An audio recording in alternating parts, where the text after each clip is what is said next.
Okay, let's see here. I think it might have been on Ishii's stream where the one idea that Freud had, that women were defective men. Well, that's how a lot of modern stuff is treating female characters. Like, women bring a different element to the role than, like, say, an all-out action star guy character would.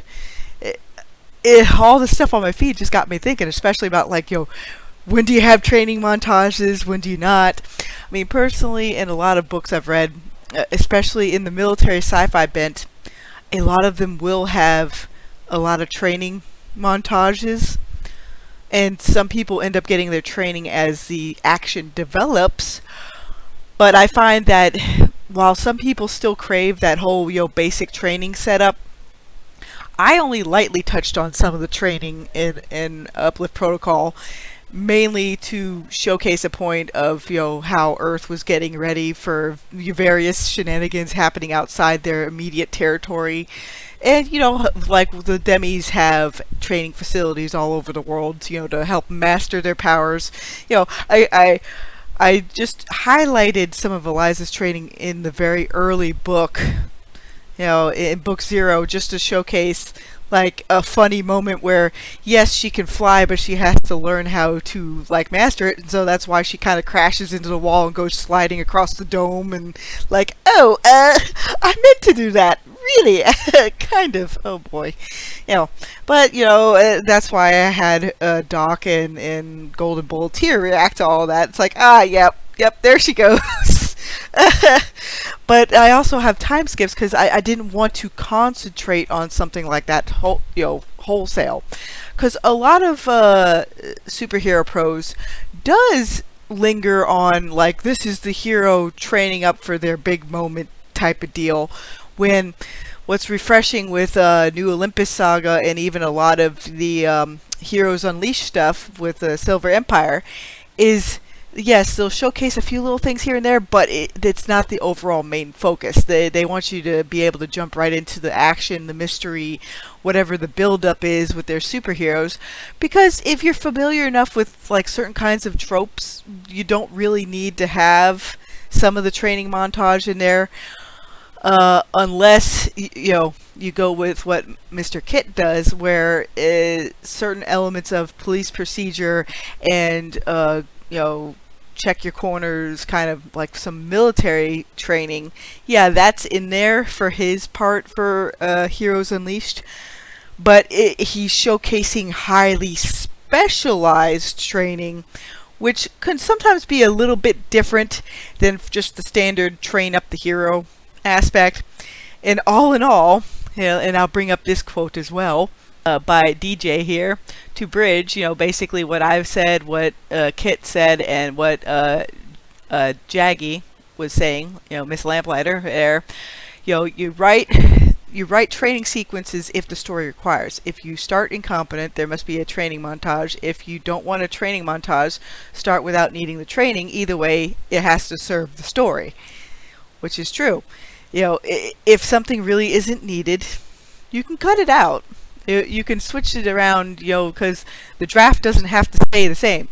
The draft is kind of like the guidelines that you're going to go through with the story, if you want, And again, all of this is just my input. It's just my POV on stuff. You can take it at face value. You could do whatever you want with it, but it's entirely up to the reader and writer on what they want.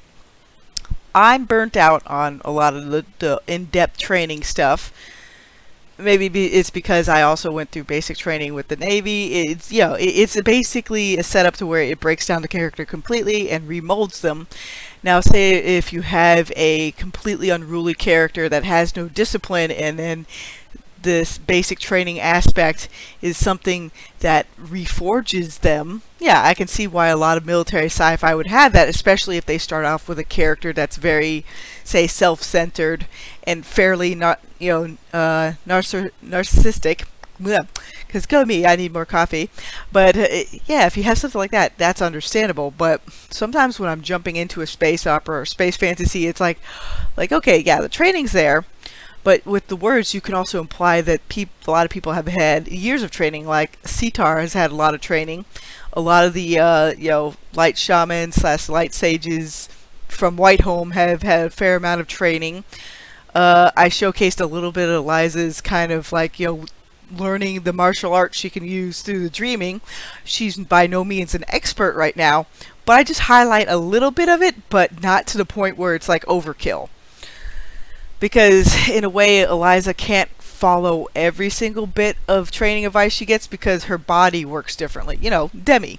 So she has to experiment on her own to see where the pressure points are at, and so she doesn't like kill people with a hit. It's just the way I see things, and yeah, it all just comes down to, does it serve the story you want to tell? That's the reason why you put 2 writers in a room, you'll have 5,000 different opinions about everything. Just like with anything else. What kind of tools do you want to put in your toolbox? As for me, I'm prepping issue 24 right now. 25, 26, and 27 are pretty much in the bucket, but they have to be, looked at again. Because, oh boy, do I have a fun time with typo land. And I can tell when I've written something when I'm like dead tired or completely buzzed with coffee. But by the end of this week, this book should be another one completed, and then I'll carry on to the next book, Escape Velocity.